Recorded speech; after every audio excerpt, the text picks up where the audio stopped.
Attention to colors, present the colors. Forward, march.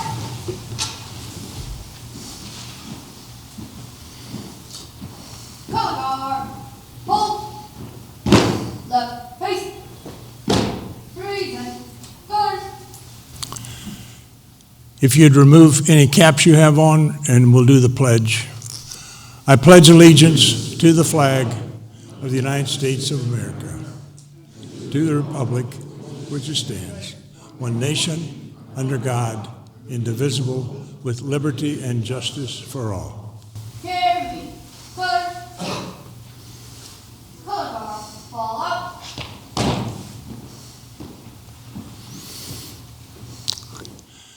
Johnson High School Junior ROTC.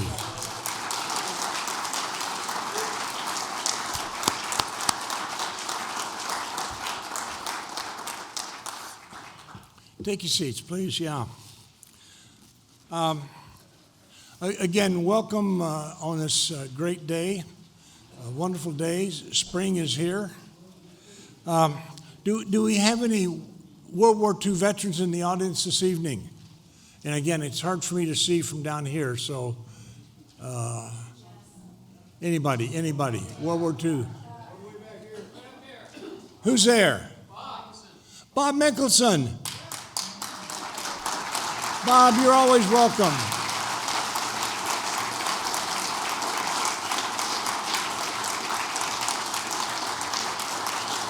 Bob was a gunner on a B-29, shot down on, I think, the 9th mission, POW of the Japanese. Maybe someone that you need to talk to, sir. But welcome, Bob. We're always glad to see you here. Especially since we're doing a Pacific-oriented program, laying the ground for you B-29 guys to get off the ground. Again, just a couple of quick announcements. Be sure and look at the round tablet. It's a summary of the topic, but do look at the announcements. Look that we have added an April 22nd program. It'd be the fourth Tuesday, actually the Tuesday after Easter. We have a guy named John Luckadoo, who is the last living original cadre of the 100th Bomb Group. He was I guess the celebrity when they did the Masters of the Air series in Hollywood for the red carpet treatment. We're having a special program for him.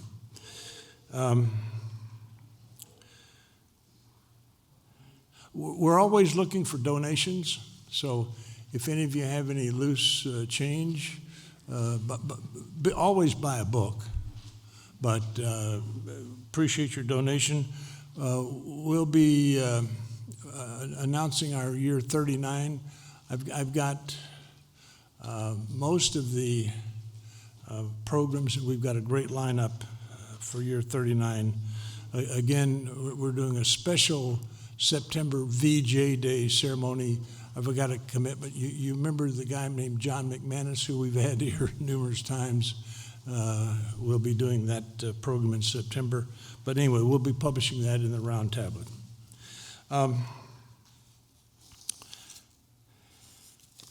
We're in the process of finalizing the tour to Europe. Again, we're about a month away from that departure. We will be flying into Amsterdam, spending 3 days at the Market Garden. If you recall, that was our September program this year, this program year. 1 day at the 101st sites, 1 day at the 82nd, 1 day at the British sites, and down through Remagen. We'll be scheduling a program on Remagen in an upcoming year. There's a new book coming out on that. And then we'll be headed toward Berlin, where we'll be going to Ohrdruf, which was the first concentration camp that was encountered by the Americans, going to Buchenwald, going to Nordhausen, which is where they built the V-1, V-2 rockets, and then into Berlin, going to the Olympic Village, going to Potsdam, and I mean, you could spend 3 weeks in Berlin, but you can always stay later if you want to. But again, we've got to make some commitments on that real quick. So see me if you have questions. There's brochures on the book counter in the rotunda. This is one of the programs. I know we'd originally scheduled a program on submarines at Midway, had a cancellation, and you know, sometimes it's the old lemon lemonade thing. I was introduced by Naval Institute to Chris HEMLER. You're going to be seeing one of the bright stars coming out in naval history. I promise you this, and the youth is a great encouragement for me that what we do here in trying to teach history is important, but to have great authors, writers, and orators come in. Brooksburg is our naval authority, our board member, and will take over from here. Brooksburg, it's yours, sir. Best Thank you, of Don. Best. Well done.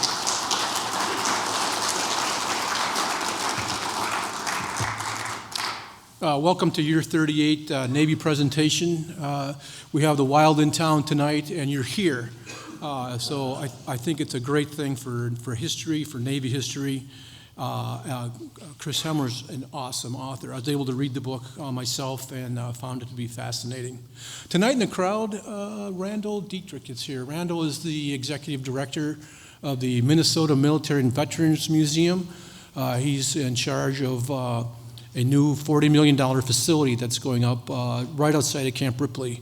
That will open July 4th, 2026, which just happens to be the 250th anniversary of our great country. So Randall's going to have a lot on his hands on that particular day. I'm looking forward to it. Also out in the crowd tonight is Brandon Montagna. Brandon is an executive vice president of the Navy League of Minnesota.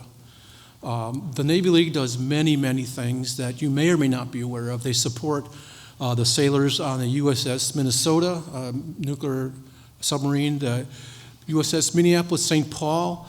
The Coast Guard vessel Spar, I think, is up in Duluth. They support the Sea Cadets, the Navy ROTC unit, and a myriad of other things for the state of Minnesota.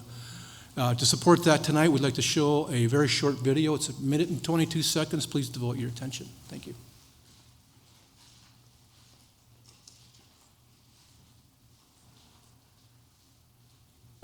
There. The Navy League of the United States is dedicated to the education, congressional advocacy, and support for America's sea services. Your donations to our mission fuel youth programs, directly supporting Navy and Marine Corps ROTC programs, Young Marines, and Sea Cadets. With your donations, the Navy League Foundation awards scholarships, opening doors of opportunity for the next generation of students and future sea service leaders. Your donations empower the Center for Maritime Strategy, contributing to the development of forward-thinking solutions that enhance our national security, promote economic growth, and protect the environment. At the Navy League, we're providing a voice for our sea services, ensuring the future of America's maritime superiority. Because they serve, we give.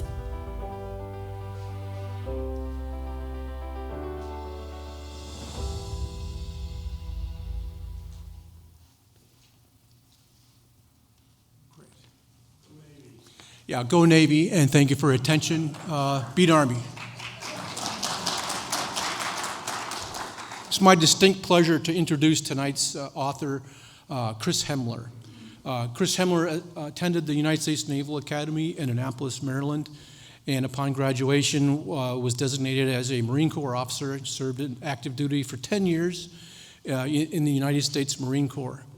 Afterwards, he also was a professor at the United States Naval Academy, teaching history and many other things. He also attended, much to Don's pleasure, the University, what is it, Don? Where did you go? Texas A&M, down there in College Station, where he received his PhD in history. Fabulous work there. Chris is a rising star. We look forward to having him back here. This is his first visit to Minnesota. He's got the brain power behind the second book coming up. He is, I think, excited to get that book about Guadalcanal underway, and we're excited to get him back here as fast as we can. Without any further explanations on your background, sir, I'd like to introduce Chris HEMLER.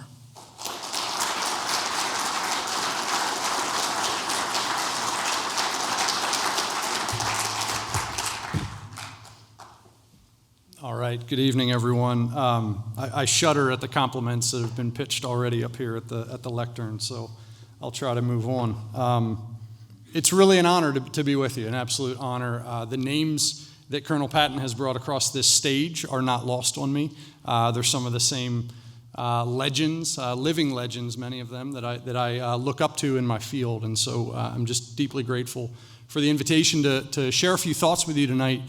And I couldn't be more thankful for just the splendid hospitality I've received. This is my first visit to the Twin Cities. So thank you to Colonel Patton, to Captain Berg, and really the entire team that's made my visit wonderful.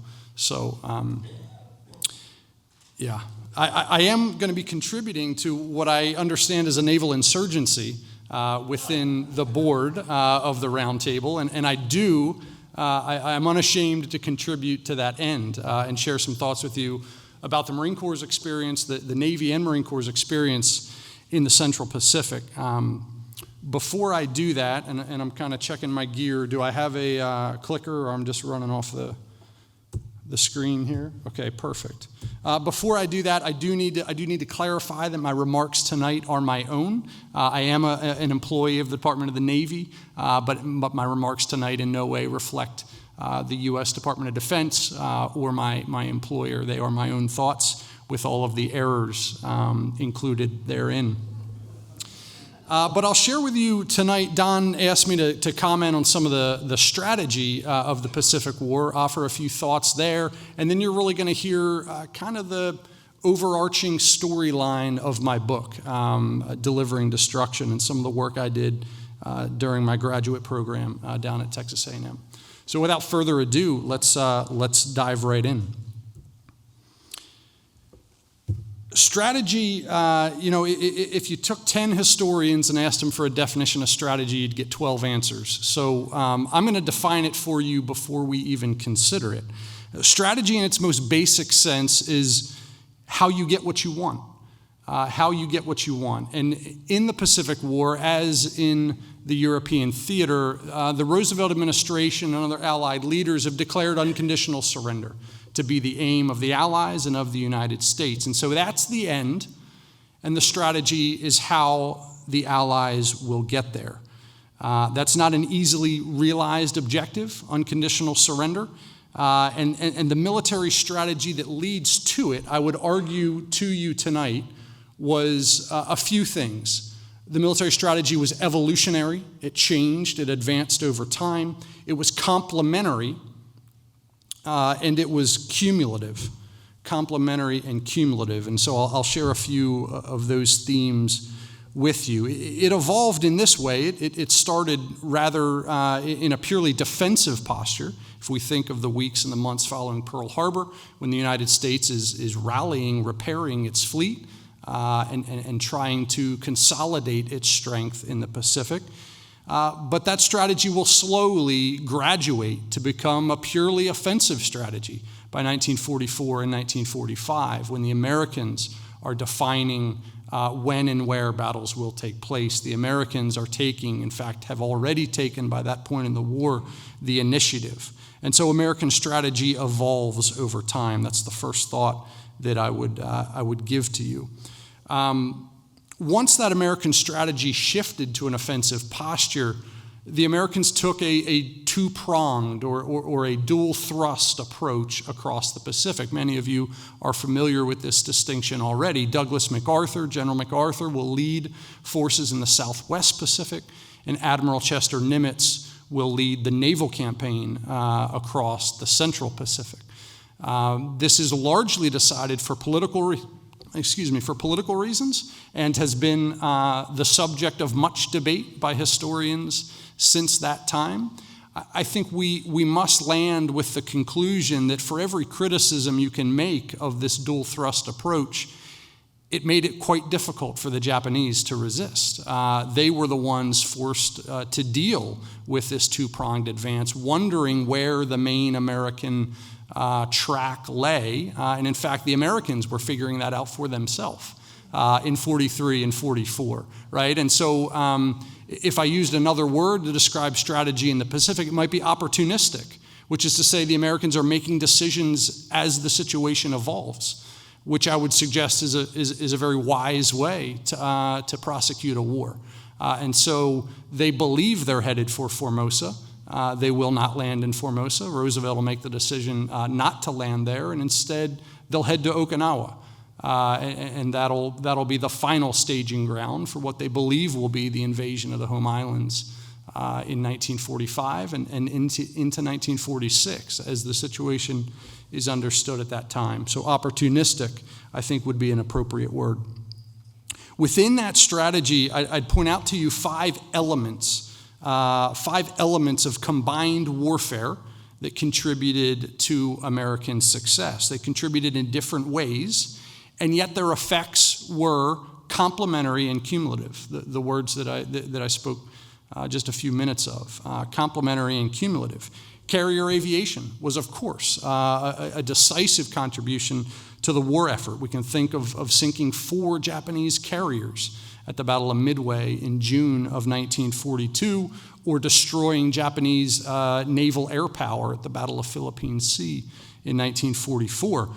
Second to carrier aviation, and these are in no way assigned in an order of importance, but second might be amphibious warfare, a topic that I'll share much more with you about in a few moments. The Marine Corps and the Army are advancing across both vectors and gobbling up islands, island hopping as it was known, which is to say the Americans were selecting the targets that they wanted to take, and they were bypassing those that they found unimportant or perhaps too well defended. Submarine warfare would be a third piece. I think that in our memory of the war, the submarine service can not be given its proper credit for what it accomplished in the war. By the end of 1944, American submarines are sinking 250,000 tons of Japanese shipping each month. 250,000 tons of Japanese merchant shipping. That is an astonishing number. And of course, because the submarine community is the silent service, as they say, I think that they're not quite given the credit for that accomplishment in the war. But again, a complementary and yet another aspect of the Americans' military strategy. Aerial bombardment, of course, is another leg here, another pillar of American strategy. The B-29s are very much a story of the Pacific War. And the Pacific War can be understood as a series of offensives aimed at taking more airfields, aimed at securing more airfields, so that the Americans might move closer to their enemies' home islands. A few figures on the aerial bombardment in the war. Many of you are familiar with the Tokyo firebombing in March of 1945, a horrific event, but quite effective event in the history of the war. More than 300 B-29s flew over Tokyo and dropped 1,600 tons of incendiaries over the Japanese capital, killing 100,000 Japanese in a single night, 100,000, and destroying nearly 16 square miles 16 square miles of Tokyo. So all of these, and the fifth that I would offer to you is the naval blockade of the home islands, which will begin in the summer of 45 and only just slowly get off the ground before the atomic bombs are delivered and peace is found in the Pacific. But each of these five components or elements contribute to the complementary and cumulative nature of the American military strategy in the Pacific. And if you take any single component away, I would argue that the war lasts many weeks, if not months longer, and comes at an even higher cost than had already been run up by 1945.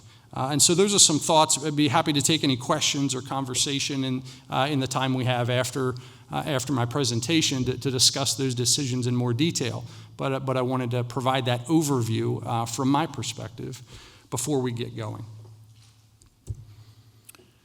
All right. Few in the audience tonight will need an orientation to the image that I share here. And I was gratified that Andrew Berg shared the first flag-raising photograph in our student outreach session just a few moments ago. This is, of course, the second photograph taken by AP photographer Joe Rosenthal on the top of Mount Suribachi in February of 1945. Arguably, it's the most influential photograph in American military history. Instantly, this image came to represent American valor and Marine courage, Allied resolve in the Second World War, and it sparked a chain of interpretation, an interpretation that I believe lasted well after the conclusion of hostilities. It brought this memory and an early history that advanced the notion that frontline infantrymen had won this conflict, that the valor of the Marine riflemen was the decisive component. This well-intended interpretation, as I argue in my book, fails to capture the full story, however, of American triumph in the war. Heroic infantrymen did not win the conflict alone. Rather, it took the full weight of what I call American Amphibious force, that of land, sea, and air. It's a clunky word, but I think it's an important word that we ought to use more often in the way that we describe the Pacific War, because these were truly Amphibious operations. In other words, behind the nerve and the bayonet of the Marine riflemen on Iwo Jima was a sophisticated and a highly evolved network of firepower, an avalanche from the sea, the shore, and the sky. On D-Day alone at Iwo Jima, the Americans fired more than 1,900 16-inch shells, 1,500 14-inch shells, and 30,000 5-inch shells. That is on D-Day alone. This, in addition to the 100 and 1,000-pound bombs of F-4U Corsairs and F-6F Hellcats screaming overhead at 400 miles per hour. In the struggle for Iwo Jima, as elsewhere in the Central Pacific, the progress of the Marine infantry was not only supplemented by, but utterly dependent upon firepower from the sea and the sky. I'd like to back us up just for a moment and look at the interwar period of the 1920s and the 1930s, because context for historians is king. Here in the interwar period, many historians tend toward a triumphant and a predetermined narrative. They look at the efforts of John Lejeune, Earl Pete Ellis, and other interwar leaders, and they believe that the Navy and Marine Corps mastered the problems of the amphibious assault. This, however, was far from the reality. While the service's peacetime work did resolve important issues over logistics, intelligence, and landing craft, it failed to rectify the challenge of firepower coordination. While the Navy and Marine Corps solved the critical problem of getting to the beach, they neglected the challenge of staying on that beach. The issue began with the Marines' interwar doctrine, the tentative manual for landing operations, which is an awkwardly titled piece of doctrine. The Marines' manual acknowledged, but did not elaborate on the need for close cooperation and mutual understanding across a Amphibious force. As just one indication, the authors dedicated 11 total pages to discussions on ship firing procedures and fuse combinations, but gave only 2 pages to discussions on tactical fire control parties and the coordination of gunfire. Practical field solutions for the Americans were equally problematic. There was that nagging problem, as Marine Major Charles Barrett put it, of, quote, getting the shells to fall where you want them. In a 1931 letter, Barrett put this issue in sharp relief. He said that integrating naval and aerial fire in the melee of an amphibious assault seems absolutely impossible. He went on, if you wait until a battalion is stopped, the fire will come too late. The damage will have been done. But if you tell the frontline troops to stop and call for artillery fire, this would be a halting and hesitating attack, and not the energetic operation which must be expected from troops that are to succeed. Barrett was describing this tension between tempo and coordination. The Navy and Marine Corps' interwar exercises, in particular the 1930s fleet landing exercises, should have provided an opportunity for iteration and learning, but in the control and coordination of sea and aerial fires, there were debilitating artificialities. The umpires of the exercises symbolized enemy units and bunkers with stationary flags and wooden target boxes. Yes, wooden target boxes.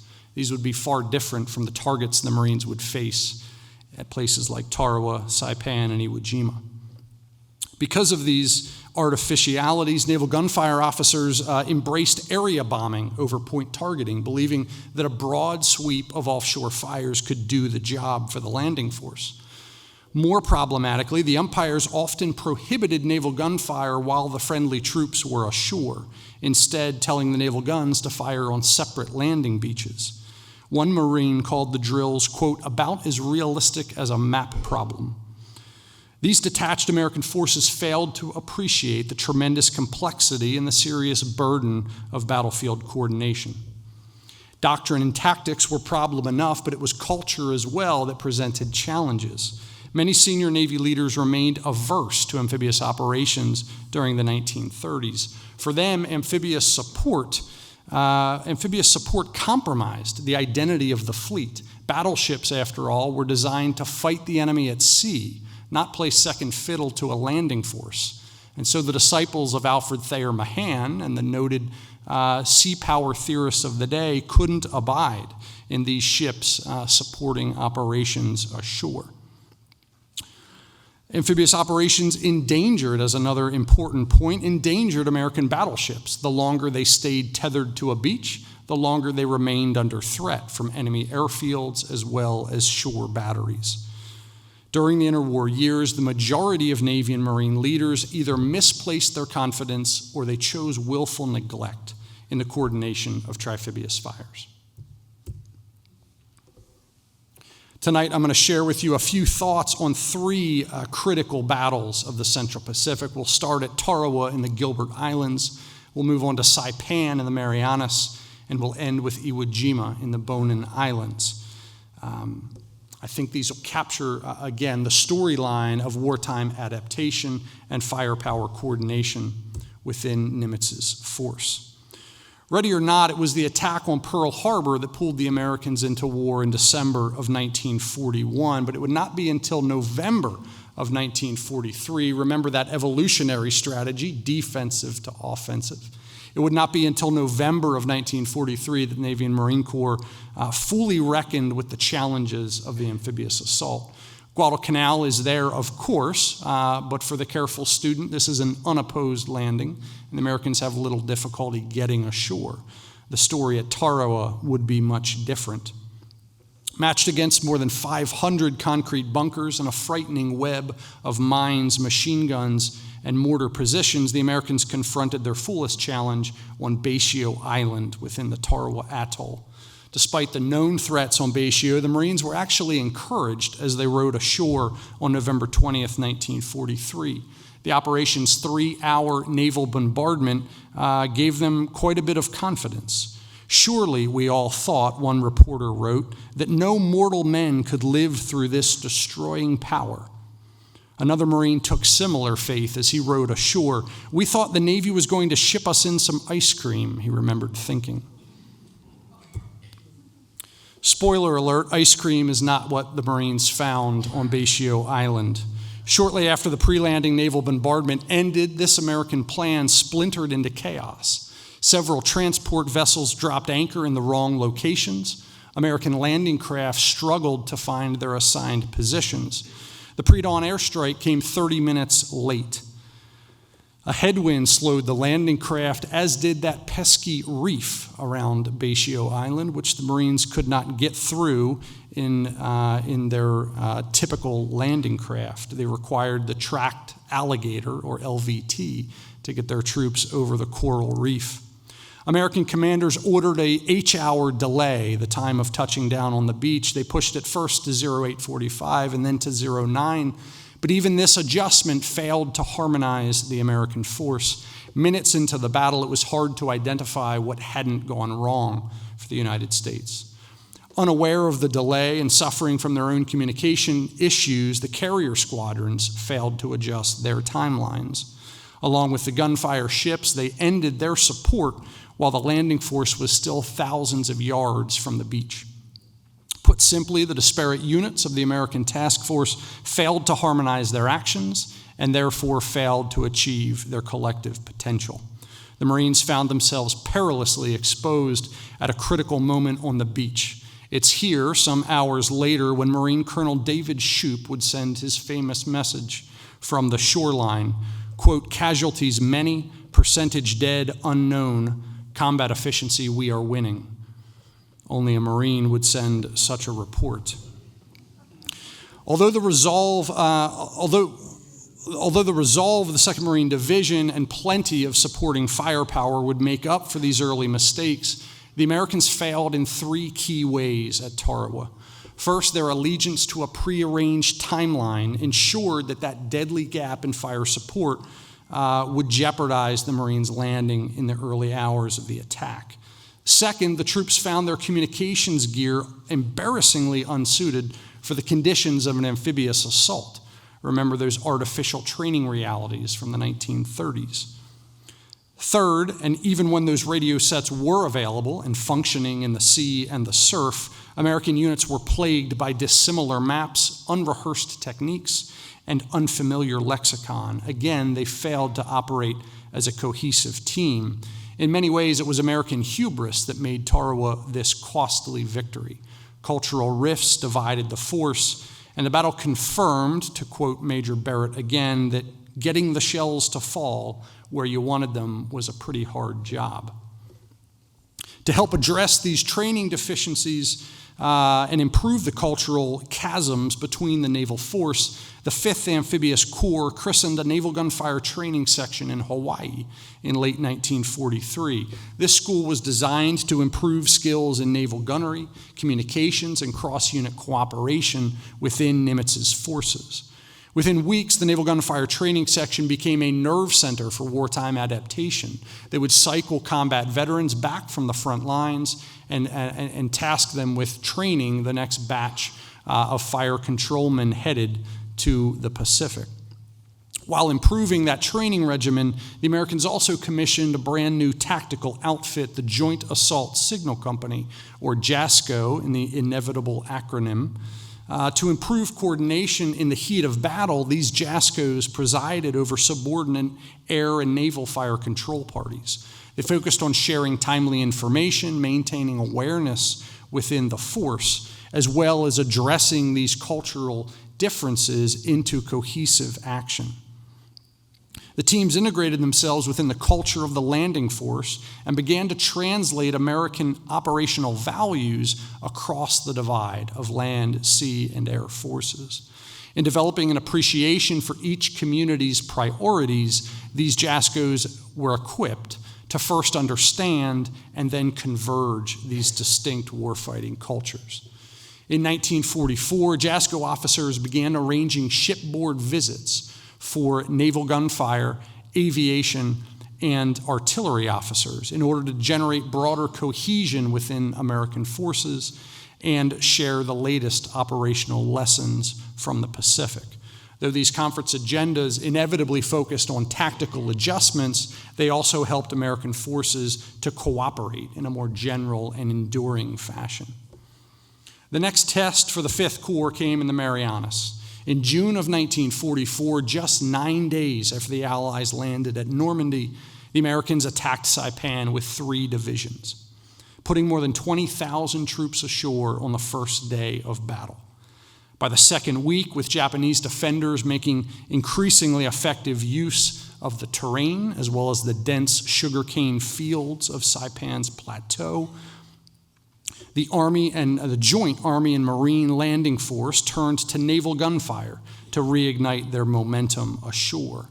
By early July, American battleships Tennessee and Colorado had each expended more than 1 million pounds of munitions at Saipan.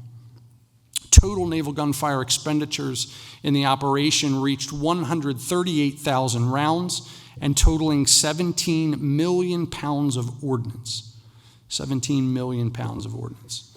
At the peak of on-call fire support, there were 40 naval gunfire liaison officers and 27 separate shore fire control parties helping to orchestrate the destruction ashore. American fire support on Saipan improved in noticeable ways, and this was a critical point of development for American naval warfare in the conflict. First, the Fifth Corps learned that proximity of personnel was essential. At Saipan, the Corps headquarters physically co-located its artillery, air, and naval gunfire representatives in order to foster real-time coordination during the battle. This habit improved common awareness and flattened communication channels, particularly in the prioritization of fire missions, which was a dynamic charge in battle. Efficient communications were another key to its success for the Americans. Air, artillery, and naval gunfire liaison teams learned to abandon their primary radio channels and instead switch to a common deconfliction station during an active multi-unit mission. This radio coordination allowed gunners and pilots to complement one another's effects rather than make decisions in isolation. This careful technique allowed some ships to bring their rounds as close as 50 yards to American front lines, which was an extraordinary achievement when compared to the pre-war doctrine and training. In the summer of 1944, Allied victory in the Marianas destroyed any remaining hope of Japan's imperial project. But for the Allied and Axis forces caught in the snare of this awful conflict, there was no relief. The destruction continued on. Determined to sell his next island at the highest possible price, Lieutenant General Tadamichi Kobayashi planned a spirited and suicidal defense of Iwo Jima. Kobayashi had 23,000 troops manning 642 concrete pillboxes across Iwo Jima. The Japanese troops stockpiled 22 million rounds of small caliber ammunition and buried Kobayashi's command post 75 feet beneath the surface of the island. War is intense, of course, but Kobayashi's plan seemed more suggestive of an Armageddon than a purposeful military engagement. To meet this challenge, American Marine Lieutenant Colonel Donald Weller, the 5th Corps naval gunfire officer, spent weeks developing a plan for a rolling naval barrage. Building on a World War I field artillery concept, Weller's staff intended to coordinate a mobile curtain of firepower that would immediately precede the landing force ashore. In this bold gamble, Weller, in his own words, determined to, quote, wring the last ounce of potential from the naval gun in the Pacific. As the Marines rode ashore, Weller triggered his dramatic barrage. Airborne observers overhead observed the progress of the landing force and radioed those updates to the ships at sea. Together, the 5th Corps carefully nudged its curtain of firepower forward in 100 and 200 yard increments on Iwo Jima. The rolling barrage helped to protect the landing of M4 Sherman tanks as well as the advance elements of the 14th Marines, the 1st Artillery Regiment, ashore on Iwo Jima. American air coordinators contributed their own novel solutions on Iwo Jima as well. While supporting aircraft in previous campaigns had fallen under the strict control of Navy command centers at sea, Marine Colonel Vernon McGee, pictured here, organized an experimental team of frontline controllers. McGee wanted to improve the authority, the awareness, and the responsiveness of aviation support on the landing beach. From their embedded perspective, McGee's Landing Force Air Support Control Unit, there's a mouthful for you, introduced minimum strike altitudes for the pilots at Iwo Jima and gave them clear deconfliction guidelines. To protect American aviators, they designed a series of graduated ceilings beyond which land-based fires could not prosecute targets. These innovative procedures delivered the most responsive and the most integrated aviation support of the entire war. As the troops ashore cleared bunker after bunker, they continued to leverage American naval and aerial fires against difficult Japanese targets. In certain cases, the Marines willingly traded risk of friendly fire for continued protection in the attack. While official air support doctrine called for a 500-yard standoff distance from friendly positions, commanders in the field begged McGee's outfit to authorize exceptions to the policy. One battalion commander radioed McGee weeks into the battle that, quote, "Your friendly fire can't hurt us any worse than we're already being hurt." He assured McGee that his unit would, quote, "keep our heads down" while the friendly American planes came overhead. In the closing weeks of the battle, it was this American Amphibious firepower that drove the American assault forward. The Marines' individual courage and sacrifice added the final and equally essential ingredient of victory. On March 16th, the Allies declared Iwo Jima secure. Victory at Iwo Jima depended upon the heroism and the courage of thousands of individual Marines, many of them frontline infantrymen. But in isolation, even their Herculean efforts were insufficient. Iwo Jima demanded the full potential, the complete might of American naval warfare. As much as Allied victory depended upon that individual heroism, those Marines with rifles, it also depended upon specialized troops who could control and coordinate staggering amounts of American firepower. Few could speak to the effectiveness of this coordination like Japanese General Kobayashi himself. From an underground bunker late in the battle, the Japanese general dictated this to a subordinate staff officer. Quote, "I am not afraid of the fighting power of only 3 American Marine divisions if there are no bombardments from aircraft and warships. This is the only reason why we have to see such a miserable situation." Admiral Richmond Kelly Turner, a seasoned veteran of amphibious warfare, concluded in a similar fashion. He wrote that, quote, "No operation has ever shown a more close and sincere cooperation amongst the American services." Traditional interpretations of the Navy and Marine Corps in the Pacific War fall into one of 2 tempting but incomplete camps. What I call the Valor School elevates the battlefield courage and the resolve of American troops. Remember that photo from atop Mount Suribachi. On the other hand, there's a production narrative arguing that technological supremacy and industrial output overwhelmed Japan. My work complicates this simplistic division because the truth is that both were required. Instead, it was a proper balance between both technology and human solutions, human bravery that won the war. Organizational learning and bottom-up adaptation drove much of the Americans' progress in the Pacific. The efforts of junior and mid-level American officers and senior enlisted compel recognition for the problems they worked out and the solutions they found.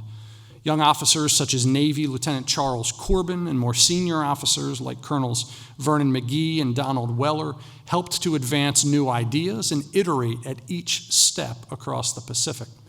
In this narrative, valor and material supremacy both played a hand in victory. Allied technology was absolutely powerful, and in many cases it was superior to the enemy's weapons, but industrial output and novel technology still require dynamic and human integration.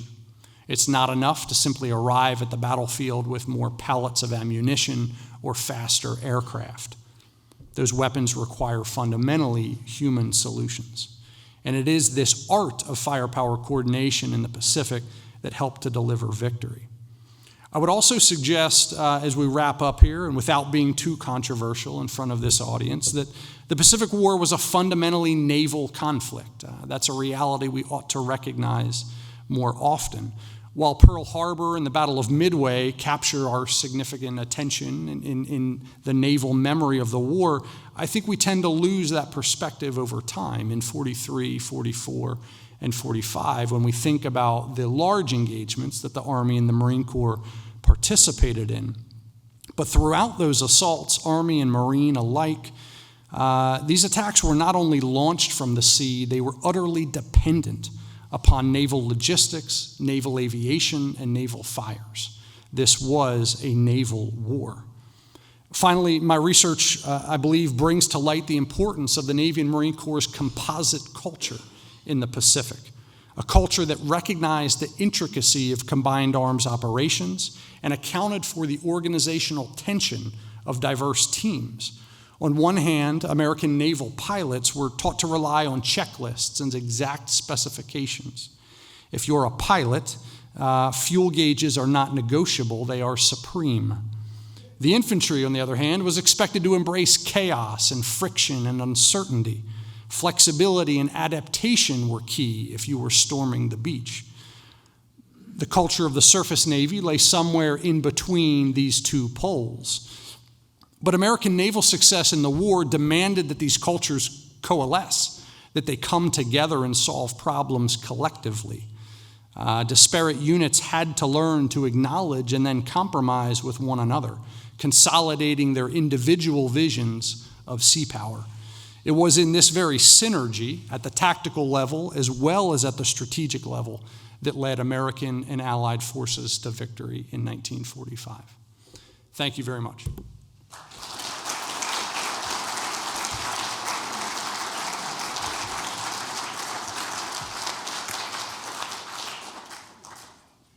It's time for questions. Dr. HEMLER, that was just awesome. I cannot believe, adaptation, communication, courage on the backbone of his book here. It tells a story about why we won.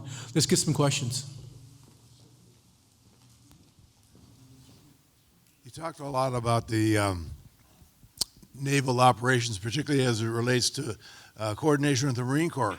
Would you make a few comments on managing the logistical tail required to make that whole operation happen?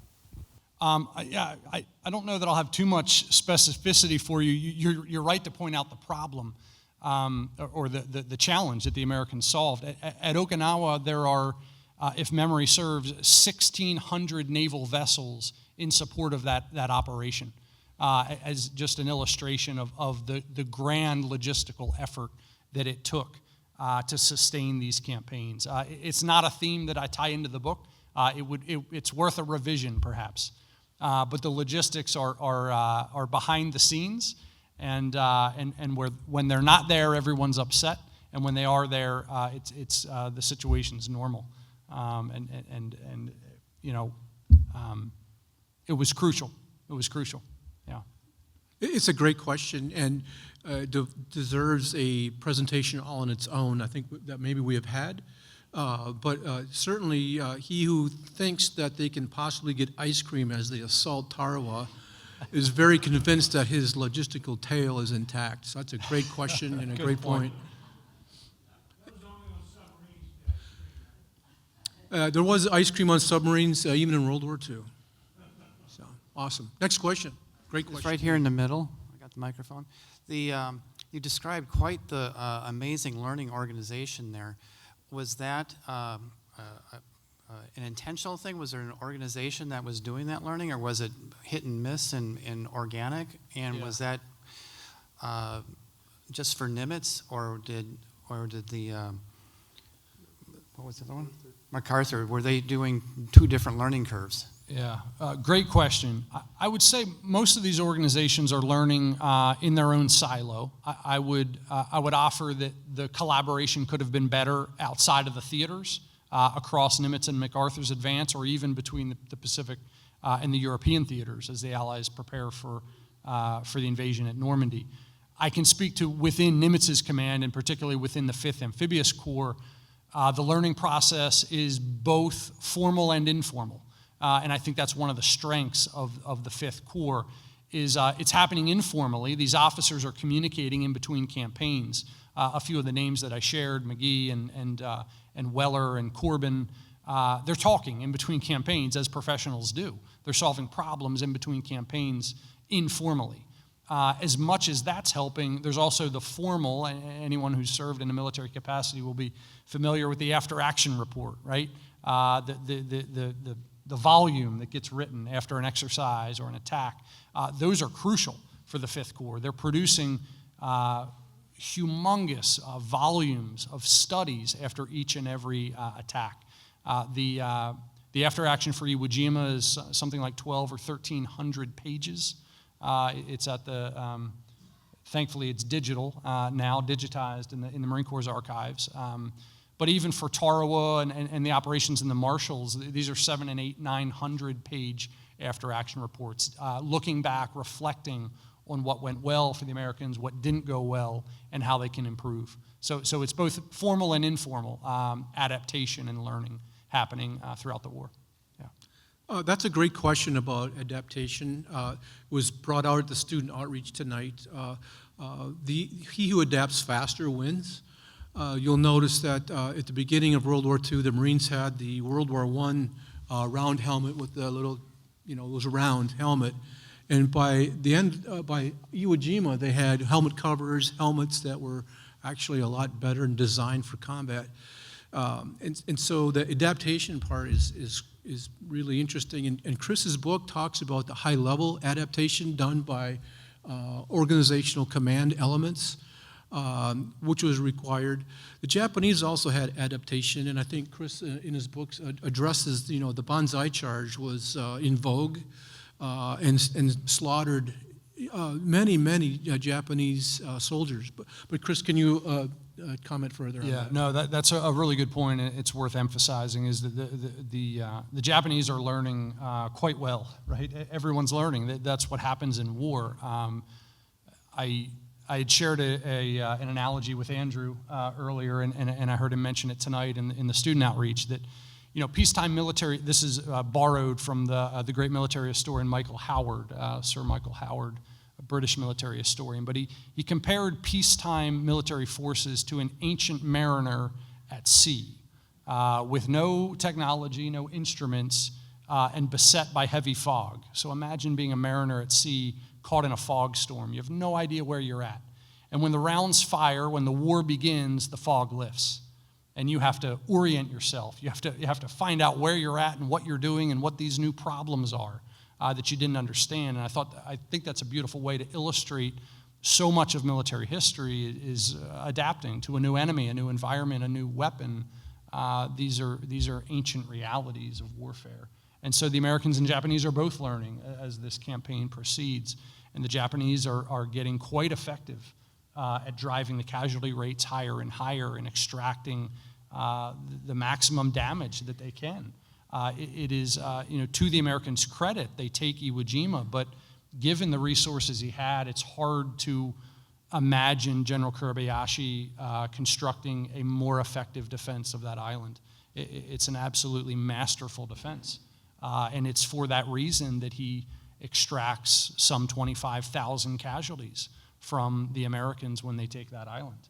And he's punishing the troops through an advanced defensive scheme that the Japanese were not anywhere near using when they were leaning on Banzai assaults in the early battles. Thank you, Chris. Next question right here.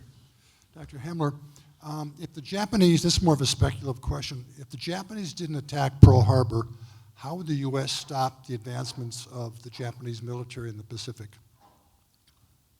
Oh, wow, it is speculative. It's a fascinating question. The Americans are committed to diplomacy up until Pearl Harbor. The Roosevelt administration is very serious about trying to reach a negotiation with the Japanese, and they're expending every ounce of effort that they can, not sure if it's going to work. If the Japanese don't attack, I think that's a real dilemma. This is a non-answer, but that's a real dilemma for the United States. I don't know how they, without militarily engaging in the theater, I'm not sure that there are many results left. Certainly indirect support to the Chinese, increased support to the nationalist Chinese could help. I don't know how far that gets you or how much time that buys you.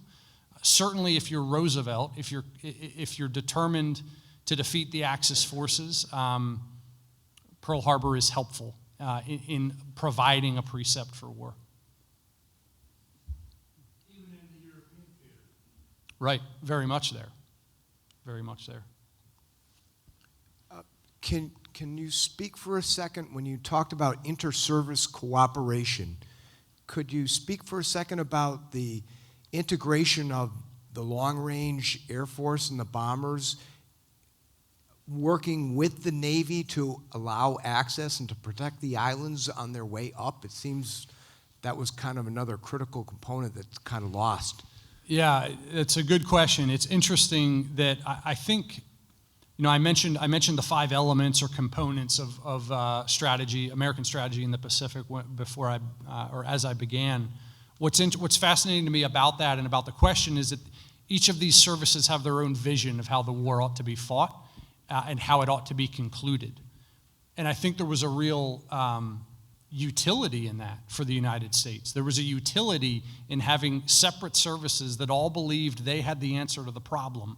And they were all pursuing it collaboratively, but also selfishly, because they all wanted their tool, right, or their service to win. And so if you're a Navy admiral, you tend to believe that blockading Japan is going to end the war. And it's certainly, if you're Curtis LeMay, you believe that aerial bombardment is going to win the war. Army and Marine leaders are less enthusiastic of their solutions because I think they realize soberingly what that's going to look like if the Americans invade the home islands of Japan. But to answer your question in a roundabout way, the inter-service cooperation is both competitive and collaborative at the same time. And so they're negotiating solutions forward, they're supporting each other in discrete ways, and yet they're also believing in their superior brand of warfare, which, by the way, is I think, a tension that might still describe the American military today. This is, and perhaps any global military. These services are proud of the capability that they produce, and they tend to put more faith in that than a critic, an external critic. I'd like to comment on that as well. Great question. When you think about the coordination ability of the United States forces and the stand-up of this firepower center for surface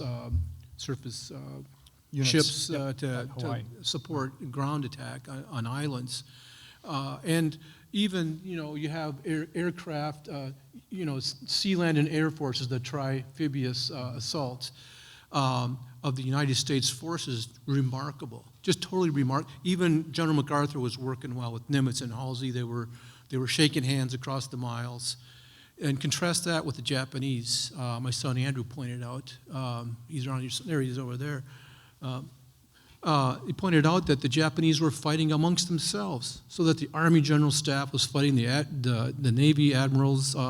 They were glad when Admiral Yamamoto went to sea because the generals in the Army could then have more sway. Terrible cooperation on their part.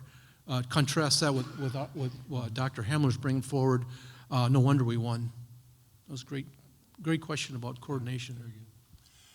I'm going to ask one. In the European theater, armor played a huge factor in offensive operations. Did that have much of an effect on any of the Nimitz or the MacArthur offensive operations in the Pacific? Yeah, great question. I'm not a scholar of MacArthur's advance. I won't speak confidently to that. I would say in the Central Pacific, they're certainly less valuable to the Marines, right? And that's for a couple of reasons. The islands they're assaulting, right? When we talk about Tarawa and Basio Island, I should have mentioned its important context.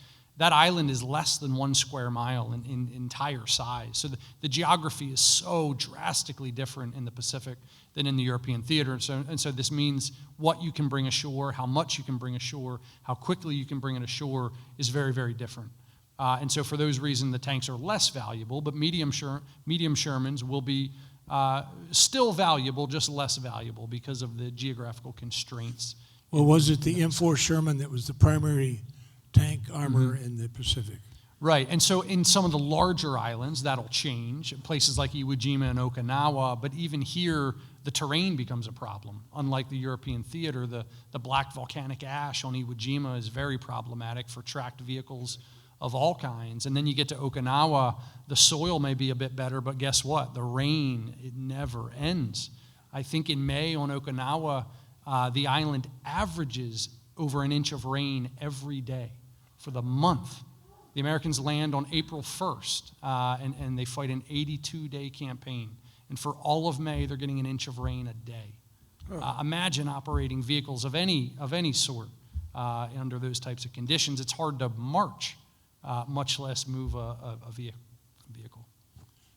Much of your comments use the word harmonization.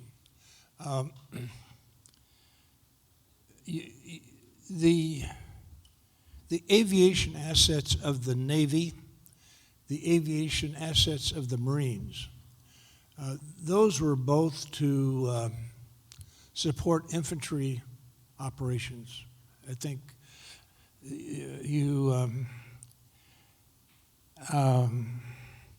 those had to come off of Navy because there were no Marine carriers. How did that harmonization happen between the Marines and the Navy? Yeah. In aviation? That may be an overstatement in the context that you've used it. I appreciate the question, Don. There's a tension there throughout the entire conflict, right? We know the story about the carriers leaving Guadalcanal after a few days, right, and the Marines are essentially left. There are, again, this is the challenge of inter-service cooperation, right? Organizations with different values. For the Navy, the carrier is the crown jewel, and it's becoming the backbone of the conflict. For the Marines, that's not true. They want the support at the beach, and so harmonization might be too kind a word there, but compromise. I would certainly say the Navy and Marine Corps learned to compromise, which is a more realistic way of finding harmony, right? But they agree to disagree, I suppose. But in agreeing to disagree, they're doing something special. Right? Captain Berg pointed out the contrast with the Japanese Army and Navy that are not just disagreeing, they're near enemies. And they're supposed to be wearing the same uniform. And so the Americans find a way to make it work. And so they negotiate, they compromise, and it works. Even if there are differences of opinion. Even as late as Iwo Jima, the Navy and Marines are disagreeing over how much naval gunfire ought to be applied to the island. The Marines want 10 days, and the Navy says you can have 3 days. The Marines say, well, we want 7 days, well, you can have 3 days. Well, we want 5 days, well, you can have 3 days, and they got 3 days. You know, and the Navy said, look, we have limited ammunition, we need to preserve strategic forces for other priorities. And we believe that naval gunfire is only effective to a certain point. And beyond that point, the troops have to go ashore. Whether that's comfortable or uncomfortable is irrelevant. They have to go ashore. And so that was a compromise of sorts. Yep, great point. Don, it's another great question. And if you look at page 123 of Dr. HEMLER's book, it has a great conclusion statement about the number of days of fire support from the Navy. It was 3 days, and that was borne on the backs of the Marine Corps infantrymen to keep the secrecy and availability to strike to the Navy. So I thought it was a great conclusion you made in your book, Dr. HEMLER. Thank you. That was I awesome. that. Also, the question I would have is that Don brings up is that you have Marine Corps pilots probably flying F-4U Corsairs and Navy pilots flying Hellcats. Did all those Marine Corps pilots attend Quantico before they became pilots? back then during this That's conflict? an excellent question. My general answer is yes, but under the wartime realities, I would hesitate to confirm that. It's a great question. Yeah, and why I bring that up is if the Marine Corps pilots are up there, Don, in their F4Us, and they're seeing their Marine Corps buddies who they may know requesting fire support, I think they're going to go lower and slower and be more accurate than the Navy guys who can't wait to get back to the ice cream on the carrier. Yeah. It's the reality of that. Next question. Are any more questions? I have two questions, actually. First question is, do you think Pete Ellis gets enough credit for his influence on amphibious warfare? And the second, do you see any similarities to the beginning of the interwar period as far as amphibious warfare and today? I mean, right now we're still, seems like we're trying to reinvent the wheel with amphibious. I served in the last true amphibious ship, the LST, and that went away because the thought was we're never going to go to an opposed beach again, so we don't need amphibious ships. But now it seems like we need amphibious ships. So what's your opinion on that? Yeah, great question. I appreciate both of them. Ellis, I mean, I'm a historian in the Marine Corps. I think Ellis gets enough credit. Maybe there's channels in which he doesn't. He gets sufficient credit, and I believe he deserves it. He laid out an operational war plan that almost to a T defined the Central Pacific Campaign, and he did it 20 years before the war was waged. This is one of the few moments in American history when the United States predicts its opponent and then watches that reality play out. So Ellis is a prophet of sorts in that way, and I think he gets enough credit. But if you're not familiar with him, then go read up on Pete Ellis, because he deserves some attention from students of the war. In terms of the present day realities, amphibious warfare is a punching bag of sorts, right? After every conflict, it's told to go away, go to the closet. We're not going to engage in this type of warfare anymore, and yet it finds a way back into reality. So our present situation, I think there are not, history doesn't provide us with neat, tidy solutions that we can pick up and apply to today, but it certainly gives us principles and theories and concepts, and I think there's a tremendous amount of overlap between the concepts and the principles that led to victory in the Pacific War and the way that present forces ought to be thinking about the problems they have. They're different problems. The technology is very different, but I think the principles and the concepts are deeply applicable. Yeah, Brandon, that's a great question, and maybe a follow-on question, Dr. HEMLER, is how are the Chinese going to operate, in your opinion, and based on what you know? Are they going to use their LVTs, or are they going to use drones? How are they going to maybe attack the RIMPAC area? Historians don't like to predict the future. We like to predict the past. So I hesitate to give too much of an answer. Look, the distances are going to be drastically different, but I think some of the same security principles, control of the seas, air superiority, these things that led to American success. I mentioned that evolution of strategy. And if I'm the Chinese, I'm reading that backwards, right? I'm thinking about what the Japanese did and what they didn't do and what they might have done.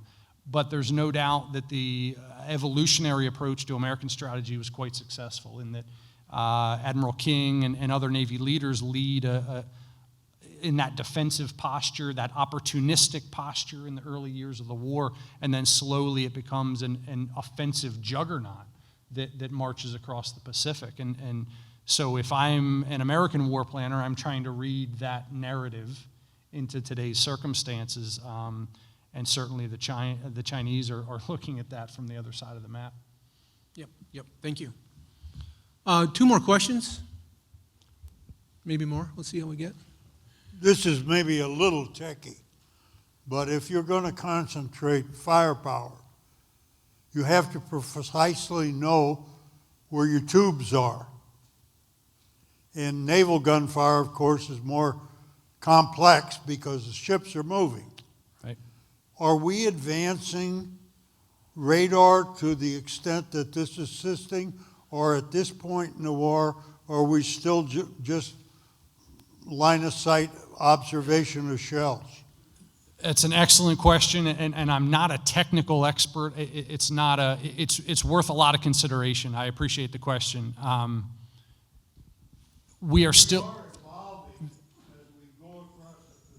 That's right. That's right. The equipment aboard ship is advancing rapidly. I would say for spotting ashore, the biggest breakthrough is aerial observation that we start to rely on in the war. So the spotting is done in the same manner, either ashore or overhead, and so a lot of those methods stay consistent throughout the war. It's a great question. I wish I had more technical background for you. We don't have computers yet, Mm-hmm. obviously, to do Right. probably still using slide rule. Right. I mean, this is the problem they're learning at Tarawa and elsewhere. It is no small task to fire a shell accurately from a ship, right? That's moving, steaming at sea and rocking back and forth, it's a tough chore. Originally trained as an anti-aircraft artilleryman.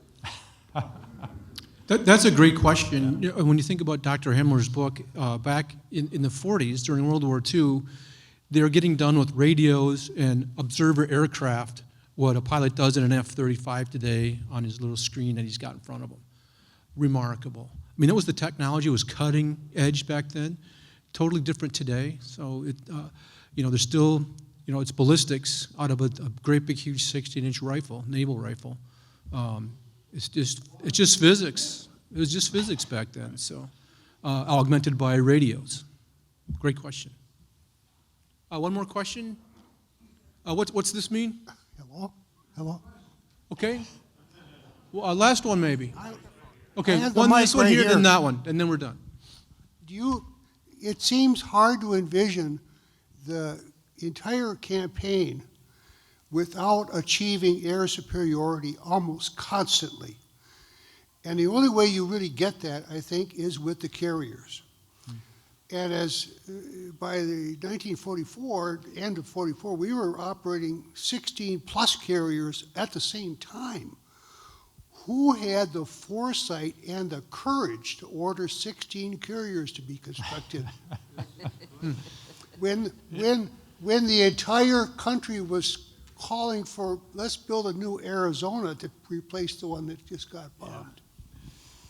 That's a great question. I mean, look, there's a small cohort of naval officers that are advocating in the interwar period and into the early moments of the conflict. I'm not an expert on the aviation cohort, but I love your point. It's right to point it out, and I'm struck today at the challenge. Imagine solving that dilemma today, right, with our shipbuilding challenges and the foresight, as you point out, that's required to anticipate the need for that air superiority across the Pacific.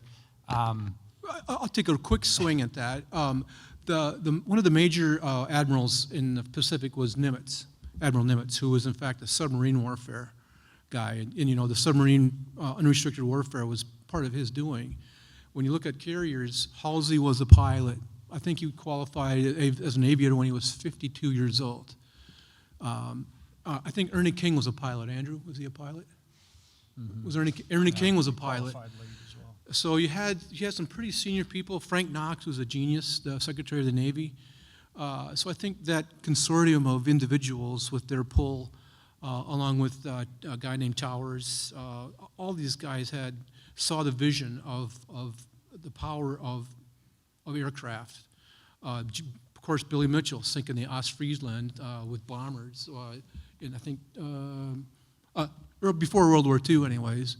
And he went to court on that because he was convinced of it. So there was passion about creating a naval aviation community and pressing that forward. The Task Force 38 and Task Force 58. I think 58 was Mitcher and 38 was Spruance. Brilliant to wring out the admiral's brains and let him, work 24 hours a day, and then when they got just exhausted, bring in the other admiral. That was brilliant strategy, and I think Nimitz and Ernie King and maybe some others figured that out. But the fast carrier task forces in World War II, unbeatable. They figured out the fighter sweep. Would they go in with the fighters with the Hellcats first, with half of them, or 3/4 of them with the other doing combat air patrols. But they do fighter sweeps over the islands before the bombers and the attack aircraft even got close, and just wipe them out, take out the aircraft, anti-aircraft guns, and wipe out the aircraft sitting on the tarmacs, and then the bombers would come in. So there's a whole nother book and maybe another author on that. Maybe we can get Dr. HEMLER to write that one. We'll see. It's a great question. It really is. I would love to see the paper trail because it's a wonderful question, and I'd be curious to know how that played out. Yeah. Last question up there, and the guy in the red. Yes, why did we fight the Battle of Peleliu? It offered no strategic advantage to us. You did. Don told me I would get that question, even though I wasn't. Was a complete waste. Yeah. Yeah, so I mean, Peleliu is taken to theoretically to cover MacArthur's flank toward the Philippines. It's also taken because it has an airfield, right? I mentioned that the Pacific War, at least the Central Pacific, can be seen as just a story of airfields, of course. So Peleliu has an airfield, and it's believed to be important to MacArthur's flank. The reality is, right, for Leyte Gulf. The reality is the Japanese didn't have enough strength there for that to be a defensible reason.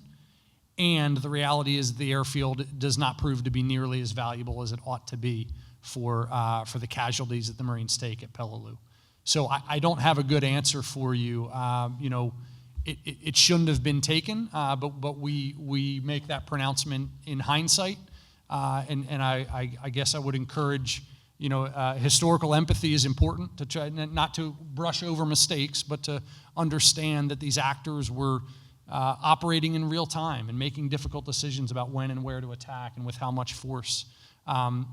In hindsight, Peleliu shouldn't have been taken. It wasn't worth the difficulty that ensued. But maybe the last point I would say is American planners thought it would take 3 days to assault Peleliu, and they thought it would be relatively low casualties. And what do they find? It takes 6 weeks to secure that island. They find a very entrenched and tenacious Japanese opponent.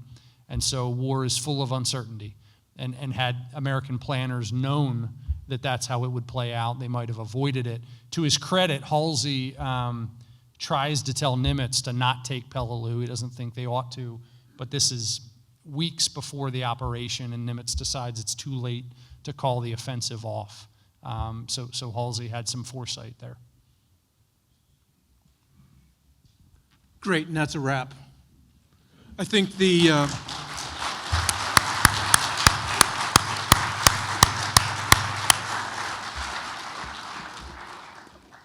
evidence of a quality author is you get a 5-minute answer. And Dr. HEMLER, you did a fabulous job. Your book is wonderful with some new insights into, the Pacific, the Marines in the Pacific, and the Amphibious lexicon that you bring forward is awesome. Yeah. The answers were great. That book is really a good book. I got to read it. Pardon? Yes, right. And so you'll see Dr. HEMLER again in about, let's see, his editor said 3 months. But we hope to get it in 2 years or so. Dr. HEMLER, we look forward to your return. Yeah, well done. Thank you so much. Have a great Thanks, day. everyone.